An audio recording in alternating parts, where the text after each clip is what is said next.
All right, so today we're going to be filming a little video on the difference between a duplex timing chain and a simplex timing chain. Now, in the mid to late 70s, MGB went from a duplex to the simplex chain.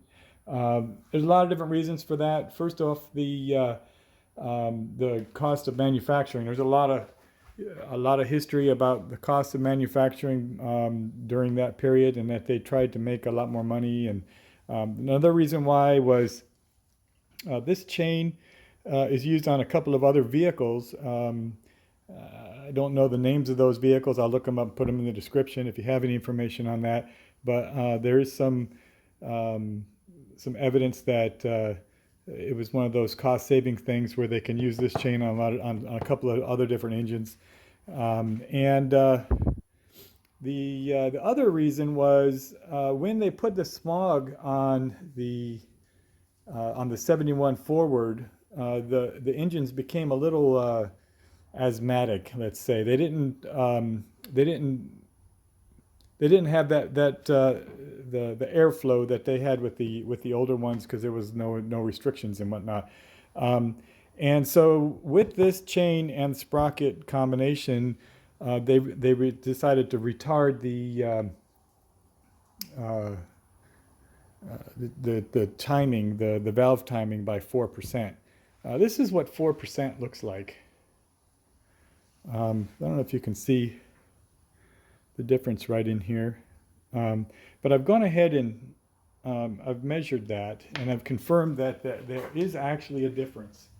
And so this is, I wrote it out so you can see a little easier here. On one of these sprockets, 4 degrees where you can measure it is a very small amount.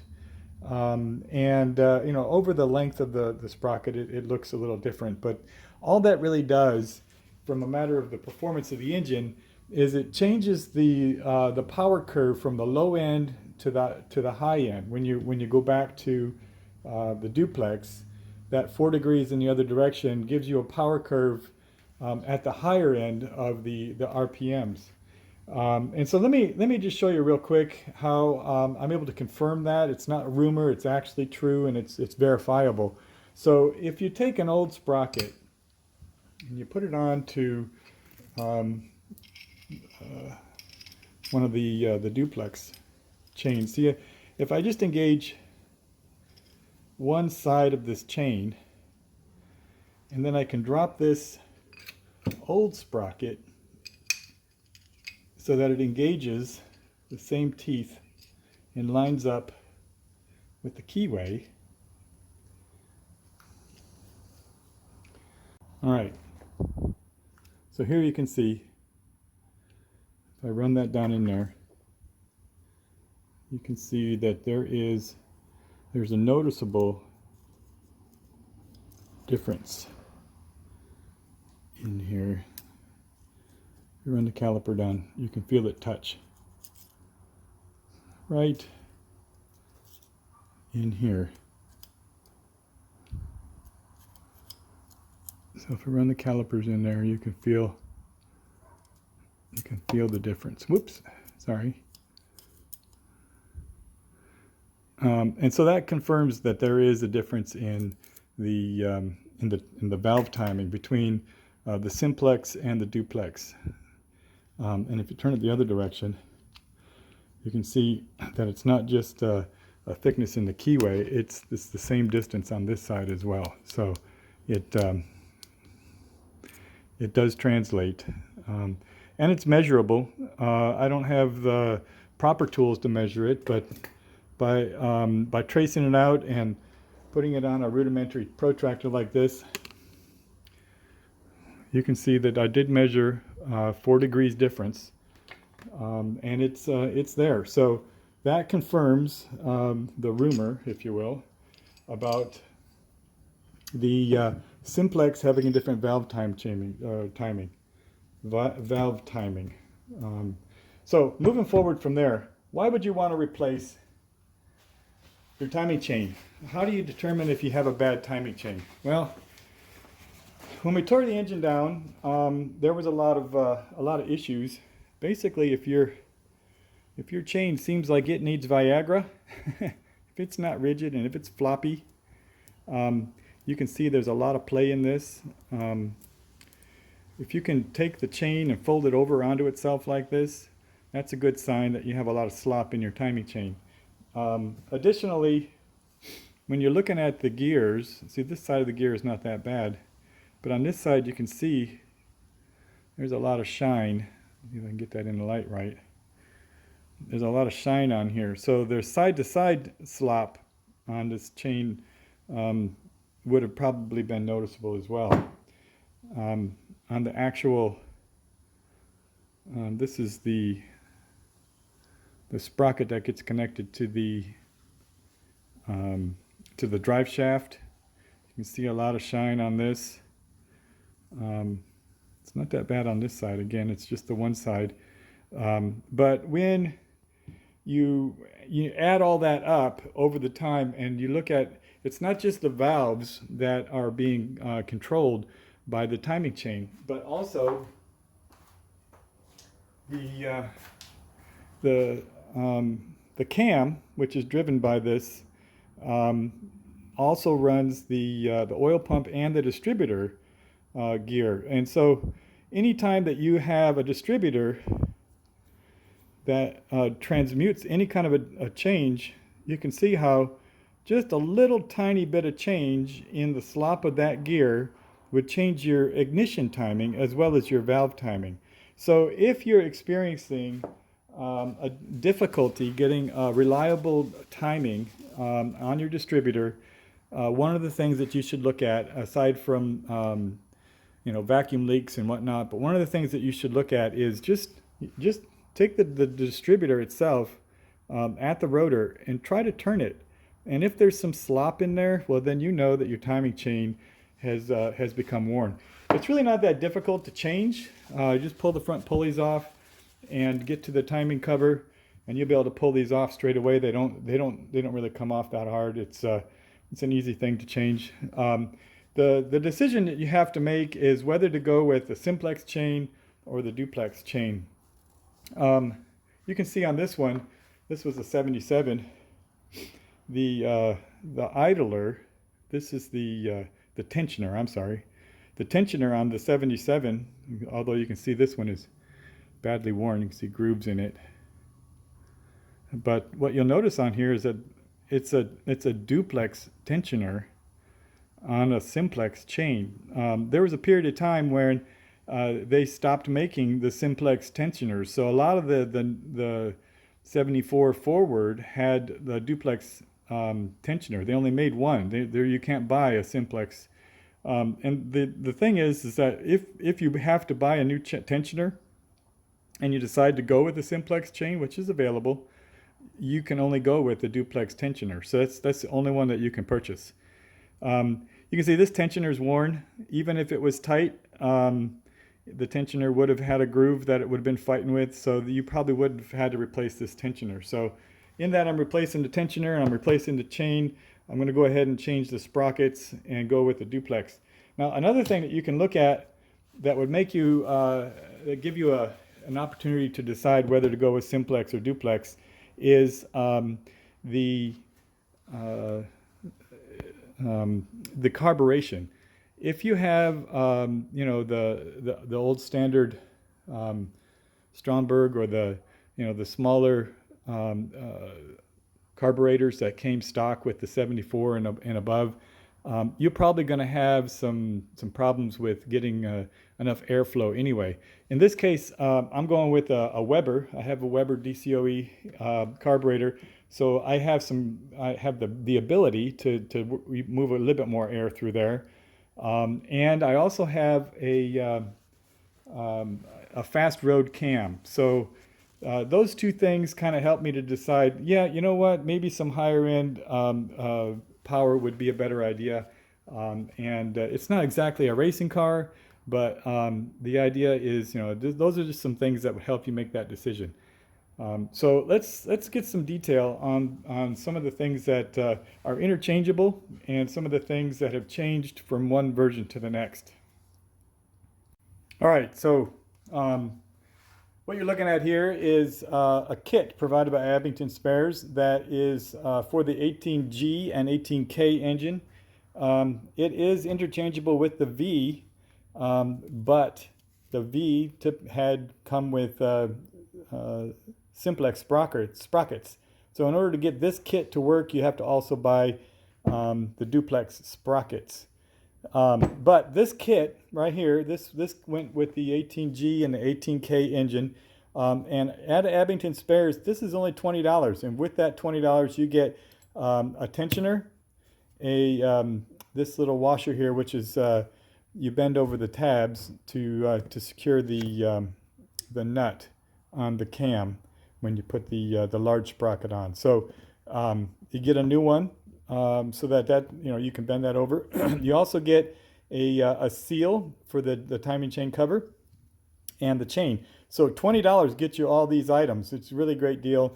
So if you have a Mark 1 18G or 18K engine and you're thinking to yourself, oh, it's too expensive to replace the timing chain, with this kit, this is all you need to replace the chain.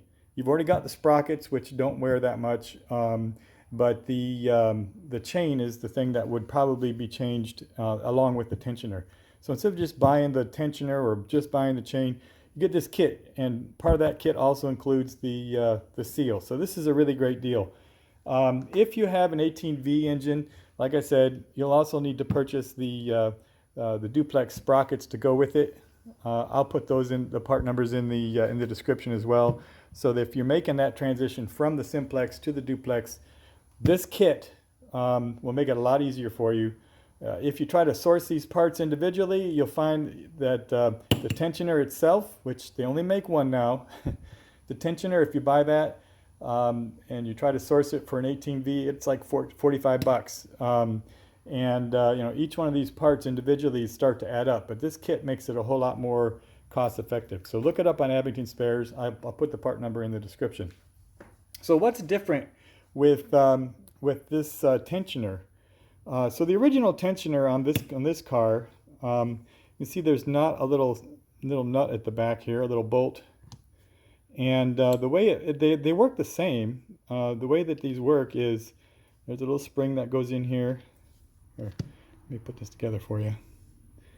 So this little spring goes in here, and you can see there's a little check valve, kind of a valley here, that you can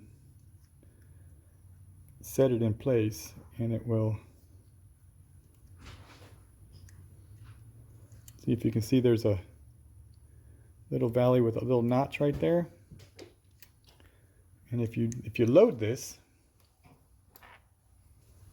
you can load it with an Allen screw here, and it goes all the way to the bottom, right? So that goes in there and it's loaded, right? So when you put this in here, in the old one, there's not a method for releasing that spring once it's in there. You can see that it's just kind of in there, right? But what you do is you give it kind of a turn, and then the spring comes loose. See, now I'm loose, and then it's loaded. So when you get it in place, you can get it to where the spring, it's really hard to deal with because there's no way to access this. Well, they solved this with the newer ones. What they did was they put a little nut or a little bolt on the end here, so that here you got the spring, it's loaded, it's got the thing in there. When you get it in place, you can access, if you can see, you can access that little Allen screw from the end. And what that does, you can see there's the little tab right there, and all you need to do is turn it until that tab goes into that slot right here.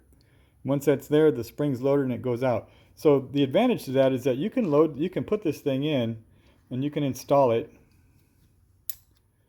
Once you get it all set up, you can install it in place. It goes in here, this all goes against the plate. And you install it, and then you take that little Allen wrench and then you let it loose, and then that'll go twing, and it'll push against the spring, which will give you the tension that you need. Makes it a whole lot easier to install. So you know, you don't have to worry about reusing. This is really a great solution. Once you get that loaded up in there, then you put this back on to keep it from losing oil, because the oil passes through this little hole right here and it comes out this little hole right here. I don't think you see this comes off the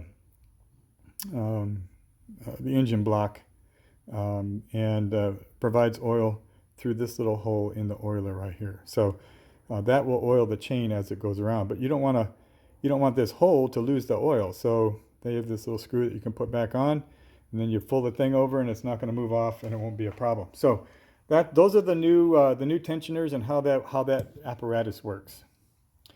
All right, so let's get to putting this thing together and getting it onto the engine. All right, ready for a dry fit. Before we start getting this all together, we're going to make sure we have everything cleaned up, all of the mating surfaces, so we don't have any opportunity while we're cleaning to mess to get any dirt down into this new system. So make any necessary cleaning and whatnot. I've already prepped this pretty well when we put it to paint, so it's good to go. The next thing here is, see, I've got some shims. There's like 4 little shims that go in here that go between the back of the drive gear opposed to the cam gear. They go right in here. So I got 4 of these in here. If you have some of these, make sure you put them in first. Your keyways should be clean, and make sure that there's no nicks or bumps, because this is a very tight fit sliding in there. You may want to dry fit it once and slide it back and forth and make sure that you have some good clearance and everything is set in there. If you're wondering which way these gears go, well, there's a telltale sign right here. These are the alignment marks. You need to be able to see those. So obviously this is the side that goes out. Here's the corresponding alignment mark that goes on to the cam. So you'll notice on here that this is like off to the side, but the keys are up.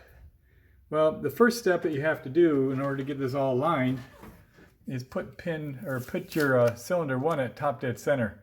You see I've got this here. Top dead center would put that keyway at the top. Everything will be lined up. So this is kind of how the gearing works. So what we're going to do here is I'm going to go ahead and start sliding this in. And once I get it to the point where this gear would be floating, I'm going to put the chain on, and then we'll slide both of them on at the same time as I progress through with the drive gear at the bottom. So that's the plan.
That, as they say, is how that is done.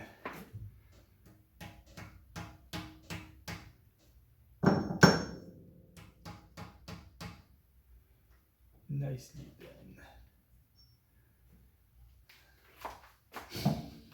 So next thing we do is we're going to put the bolts on, or the nuts on in here. Obviously this needs a little bit further to go, but we'll slide this in a little further. You can see we've got the alignment marks lined up. We've got the piston 1 at top dead center. Keyway is vertical. I'm gonna break away and then we'll get ready to get those screws all tightened down.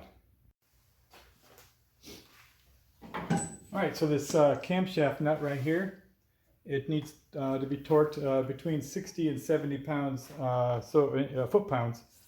This is a see if I can get this in camera here. 1 5/16 socket. You'll probably need to buy one of these because it also is the same size socket for the big old bolt that goes on the end of the crank to hold the harmonic balancer on. So you'll need to have one of these anyway just to turn the engine over once you need to get it to top dead center. But it's 1 5/16. Let's see if we can get 60 pounds on this without turning the engine over.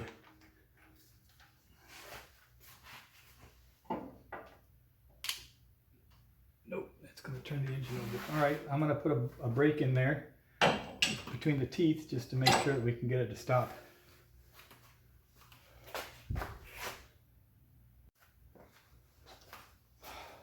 All right, so I've taken the wooden end of my wire brush here for welding and jimmied it in there.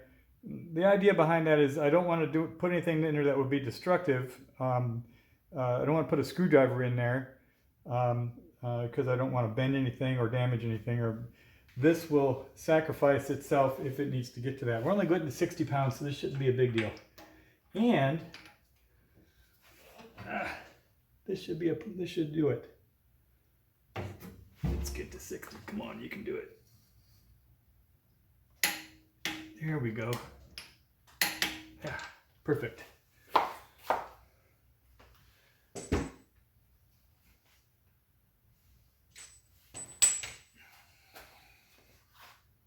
Okay, here you can see I've got the timing marks lined up. The first cylinder is at top dead center. I just wanted to confirm everything is installed correctly before I bend the tabs. Obviously I didn't mention that we had to put this little washer thing in behind this this nut. But now I can bend this back. The idea behind it is you can bend one of these little flanges back and it will keep this nut to the proper torque, and it won't spin off while you're driving it. And then after that we'll move into putting this tensioner on. See, it's a little bit of floppy, right? But the tensioner goes in right here and it'll engage the chain right in this little location right here, and that'll keep things nice and tight. All right, so moving forward.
It's not going anywhere.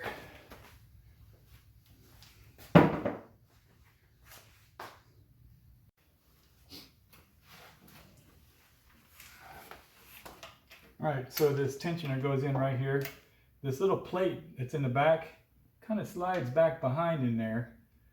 You can't just set it in. You have to pull that plate in first, and it goes behind the chain. but it keeps everything nice and keeps it aligned. Keeps the tensioner, as it kind of flops, right? It keeps it from hitting the plate here. That's what that little back plate does. Keeps it from flopping around. These are just the 7/16. I'm going to put about 25, 30 foot-pounds on here. Just hand tight. I'm not going to break these.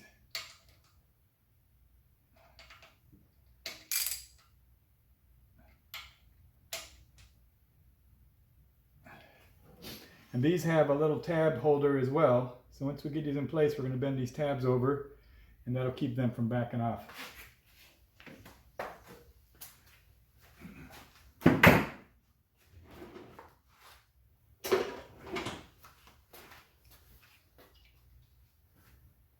going to do those with pliers instead of banging on them.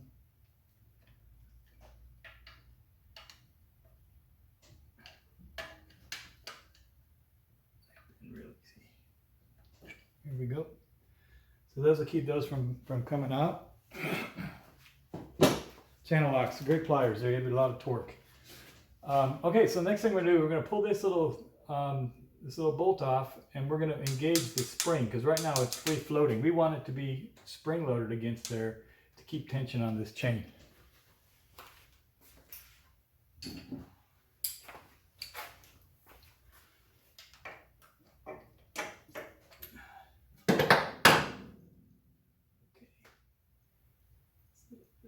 Doesn't need a lot of torque. It's just basically just a cap. We'll take that off. It's really nice to have some tape on top of the pistons. I don't have to worry about. All you need to do is turn this thing to that slot. Opens up, twang, your feet just like that. Now you can feel the spring is engaged. That's going to keep tension on this spring and keep it from flopping. That'll be good to go. Let's make sure it's all the way engaged. It has multiple different levels so you can put it on. Looks like it's good.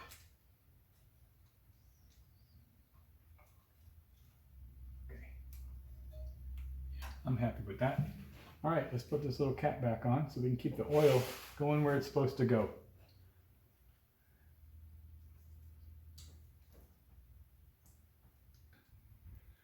All right, so there's a good focus on the retaining clip for the back side of the tensioner.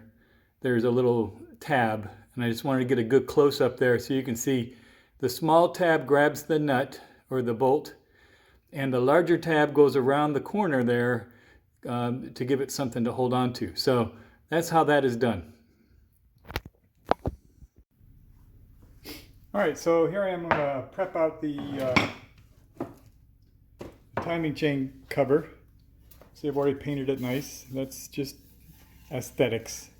But this is actually a mechanism. You need to make sure that it's mechanically working right. I mean, it doesn't seem like it. It's just a cover, right? But when you clean these, you need to realize sometimes the stuff gets over-tightened. Let me show you what happens when you over-tighten timing chain cover. All right, so this bolt right here, you can see right here kind of a telltale dent, but when you put a straight edge in here, you see how there's a high spot right there? It's because this bolt has been over tightened. Let me get nice and close.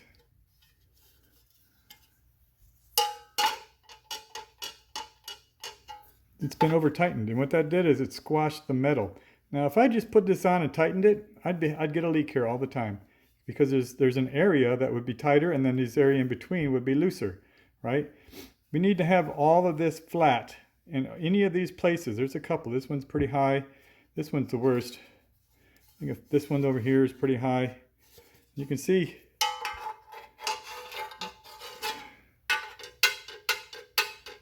that's not flat, right? It needs to be flat. So the way that you need to get these flat, let me show you real quick here. You take here's a deep well socket. This is a 1/2 inch drive, 7/16. It'll fit in that channel, right? all I need to do is have this socket be bigger than that area and tap it down with a hammer. You don't need to do a lot of damage. You just need to get it back to flat. A little bit more maybe on this side.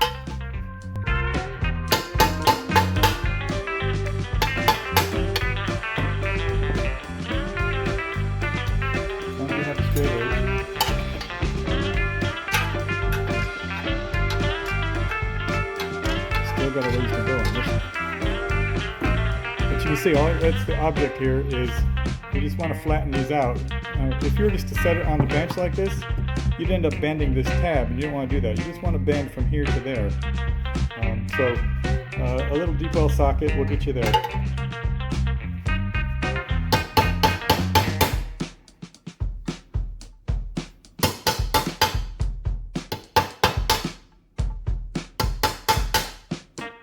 Little bits at a time until you can feel that it's back to flat again. You can check it with a straight edge.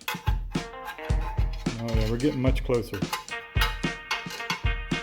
Still a little bit high. So I'm going to go ahead and bang these out, and as soon as I get that done, then we'll go ahead and put the gasket in here, the front seal. But before the front seal, this goes in. This is the slinger. I'll show you where that goes to. Alright, so let me bang these out. I'll speed up the video from here, but that's what I'm doing.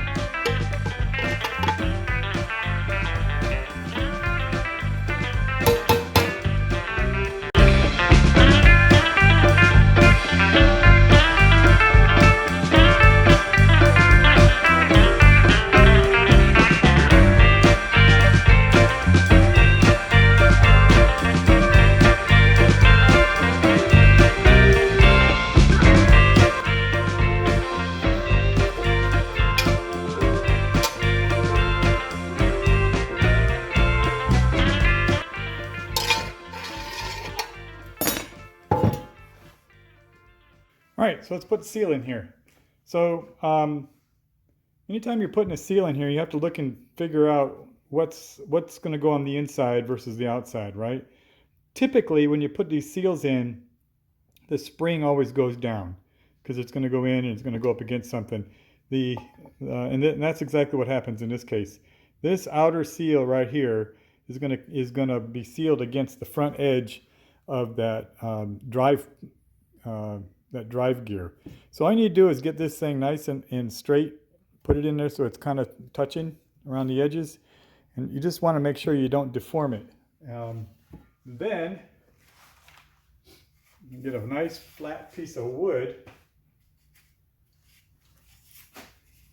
I use a lot of wood. It's kind of weird. And give it a tap. We're not using any excessive force here. We just want to get it to engage all the way around.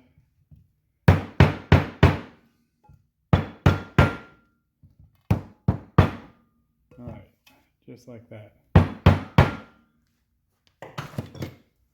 All right, you see now we got the seal in place. From the back side, you can see we got a nice seal right here. So this thing is ready to go in, ready to be installed. So the next thing we're going to do here is we're going to prep up the silicone sealer. This Mega Black, the way it works is, you're going to put your gasket together.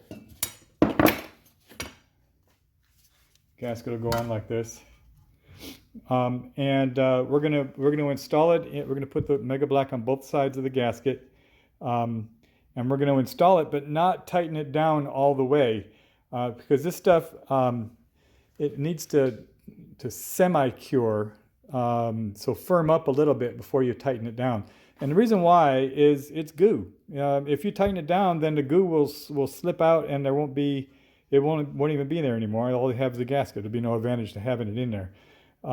So you tighten it in, you put it all the way around, you tighten it in so that it is addressing the gasket surface all the way around, and then you let it semi-cure. It just firm up a little bit. It happens, I don't know, look in the instructions, it'll tell you. After it's semi-cured, then you go back and you apply the proper torque to the screws, and that will give you a really good connection. So that's what I'm gonna do next here. I'm gonna put this gasket on here, and then we'll move over. We'll put the slinger in. Can't forget the slinger. Don't forget the slinger. And then we'll be done. At this point, I went ahead and polished this up so that it would not burr or damage the seal on this side. So let's go ahead and put this in.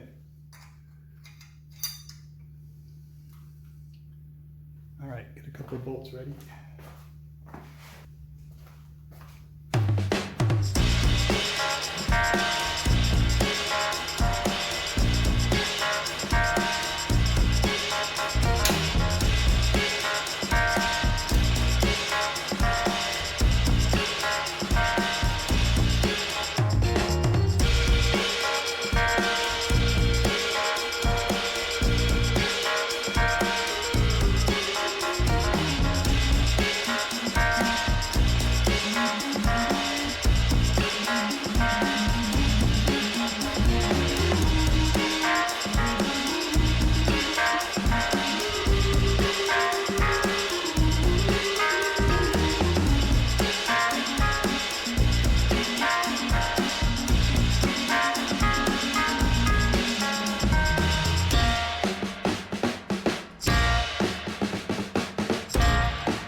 All right, so that's it in place.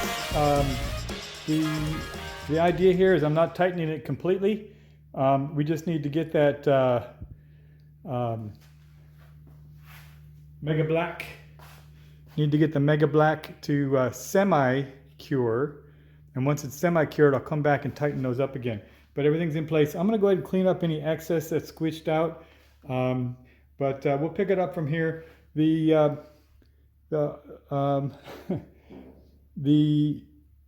harmonic balancer, the main pulley, will go in next, and that is what actually gets sealed against that front seal. I was a little concerned that there was no actual interface between that and the crank, but that's okay. The harmonic balancer will be the point where that gets sealed. We'll move into that next.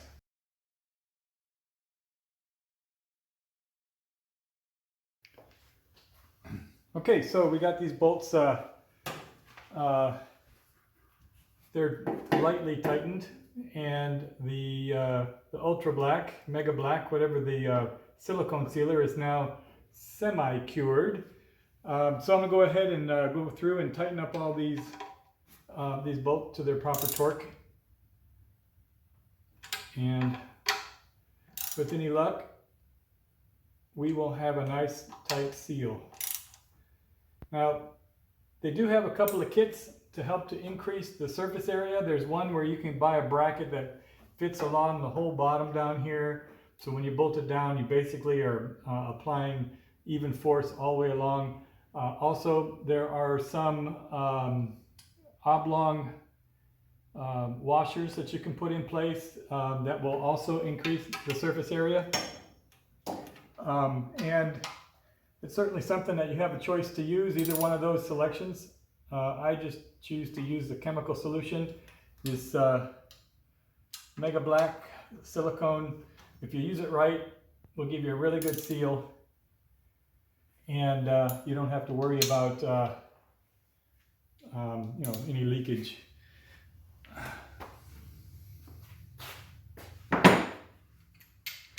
Two different bolt sizes. 7/16 across the top, 1, 2, 3, and 2 on the bottom, the 7/16. The larger bolts are 1, 2, 3 here, and then 2 over here. These are 1/2 inch.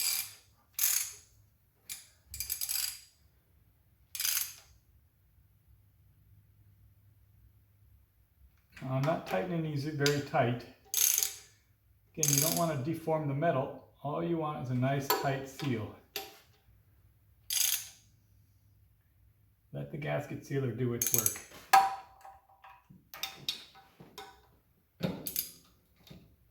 I'm sorry, there's only one of the big ones over here, not two.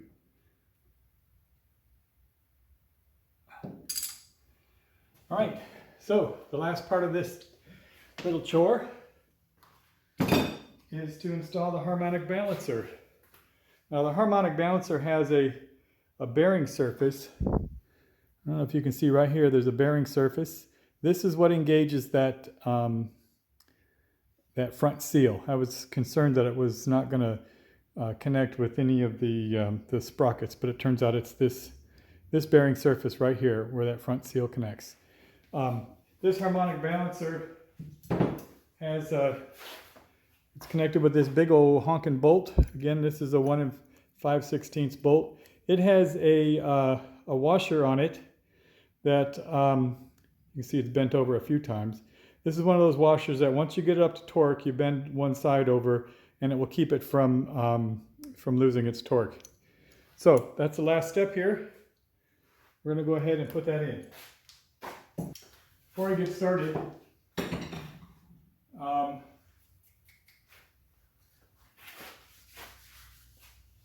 here it is. I always like to prime any kind of sealing surface. In this case, we have this surface here that's going to be sealed with that rubber. I always like to prime it with some sort of oil. I'm going to use assembly lube here because it's kind of sticky and it won't drip and make a mess. I want to be able to detect if I have an oil leak, and I don't want this to be the oil leak. So this is some thicker stuff, and it will stay on there until oil gets to it. But in this case, we don't want oil to get to it. We want this to be the only oil that gets in there. Some people use grease on their bearing seals. I prefer a little bit of thicker oil like this assembly lube.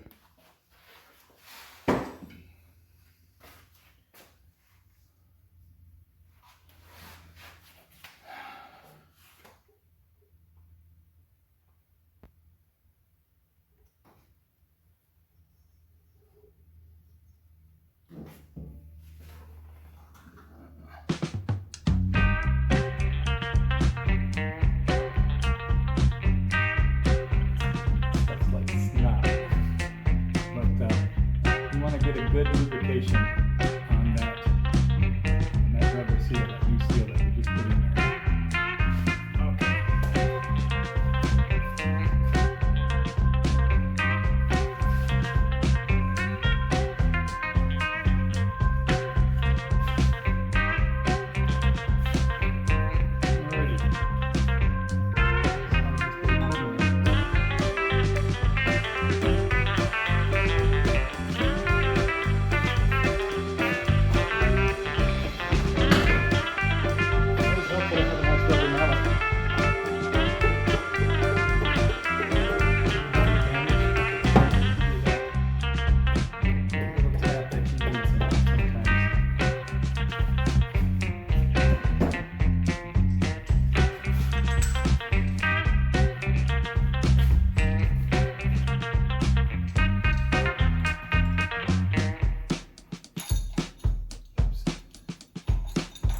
Okay, that's something that's a good note to make. All right, so this little washer has been on and off a few times. You can see when I was just tightening it there, it came loose. It's not just a flat surface on this bolt. There's a secondary surface here. And what happened the last time was it got connected like this, and you can see it went off center. So you need to make sure it stays where it's going to be. And in this case, I don't know if you heard it, it just went off and went all willy-nilly. So you just need to make sure it's in the right place when you put it in there.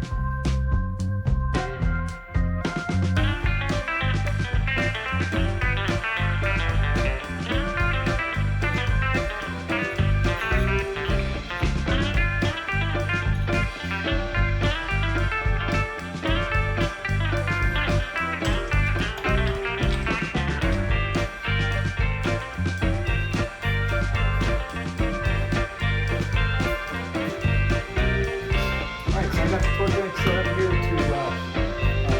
70 foot-pounds. I got the engine, or the transmission in gear with the parking brake engaged. So hopefully, should be able to turn this and get 70 foot-pounds.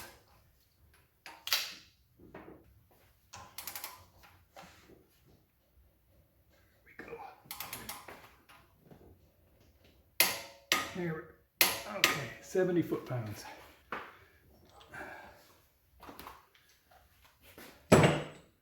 So there you have it. The timing chain cover installed on a 1977 MGB. Hopefully this helps you if you have pretty much any series of MGB. If you have any questions or comments, please be sure to put them in there. I'm sure anybody else who has more experience in this can contribute, and all the rest of us can participate in that. Please do like, subscribe, and comment. It helps everybody. So that's all I got today. Cheers.